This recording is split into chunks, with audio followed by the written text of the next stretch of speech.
अस्सलाम वालेकुम व्यूअर्स।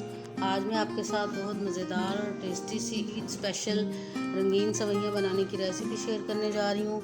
बहुत इजी, आसान और जल्दी झटपट से तैयार हो जाने वाली रेसिपी है। तो चलिए व्यूअर्स फिर देख लेते हैं अपनी आज की इस रेसिपी को। बिस्मिल्लाहिर्रहमानिर्रहीम।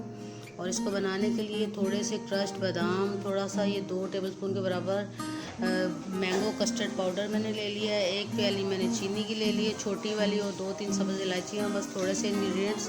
और साथ ही एक कलरफुल सेवइयों का एक पैकेट मैंने ले लिया। आप चाहें तो किसी भी ब्रांड का ले सकते हैं। और बस ये थोड़े से इंग्रेडिएंट्स हैं। तो सबसे पहले बस ये जो कस्टर्ड पाउडर है, इसको मैं आपके सामने थोड़ा सा पानी डाल के इसको मिक्स कर लेती हूँ।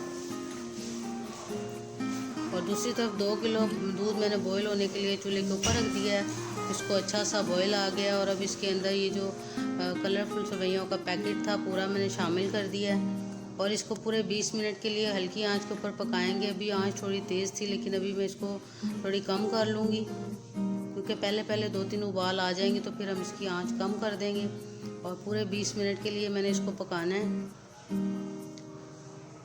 और आप देख सकते हैं कि दूध अच्छा सा खोल रहा है। और अब इसके अंदर ये इलायचियाँ भी मैंने शामिल कर ली हैं।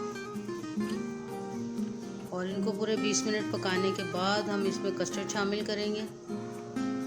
और अब 20 मिनट के बाद अच्छा सा ये थोड़ी सी थिक हो गया है दूध भी, और सेवइयाँ भी बिल्कुल पक गई हैं। तो अब इसके अंदर ये कस्टर्ड डाल लेंगे। मैंगो फ्लेवर कस्टर्ड मैंने लिया है। इसके साथ इसका फ्लेवर बहुत अच्छा आता है और कलर कम्बिनेशन भी बहुत अच्छा लगता है। और अगर आप ये नहीं डालना चाहते तो वनीला फ्लेवर डालिएगा, उससे भी बहुत अच्छी और मज़े की बनती हैं ये सेवइयाँ। और इनको कस्टर्ड डालने के बाद बहुत ज़्यादा गाढ़ा नहीं करना। और अभी मैंने इसके अंदर चीनी शामिल नहीं की, चीनी बाद में शामिल करेंगे, क्योंकि हमने इसको गाढ़ा बिल्कुल नहीं करना। और अब इसके अंदर मैंने चीनी शामिल कर लिया। खूब अच्छा सा पकाएंगे, क्योंकि जब सेवइयाँ पकाते हैं तो ठंडी होने के बाद वो भी थिक हो जाती हैं। और अगर हम कस्टर्ड भी बहुत थिक रखेंगे तो फिर वो अच्छा नहीं बनेगा। और अब इसको मैंने अच्छी तरह से पका लिया है। और बस फटाफट से हमारी रंगीन सेवइयाँ तैयार हो गई हैं। और अब मैं इसको डिश आउट कर रही हूँ आपके सामने। और इसको डालने के बाद थोड़ा सा ठंडा होने देंगे, फिर हम इसकी गार्निश करेंगे। फिर अच्छे से चीज़ें सेट हो जाती हैं इसके ऊपर।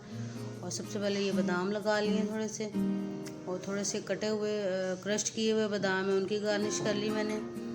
और ये थोड़ी सी किशमिश बिल्कुल बारीक वाली छोटी छोटी, वो मैं इसके अंदर लगा लूँगी। और मज़ेदार सा टेस्टी सा सेवइयों का मीठा बिल्कुल तैयार हो गया है। उम्मीद है कि आपको मेरी ये रेसिपी अच्छी लगी होगी, आज की फटाफट और झटपट से तैयार हो जाने वाली रेसिपी। और अगर आपको मेरी ये रेसिपी अच्छी लगे तो व्यूअर्स आपसे मेरी रिक्वेस्ट है कि मेरे चैनल को सब्सक्राइब कीजिएगा। अल्लाह हाफिज़।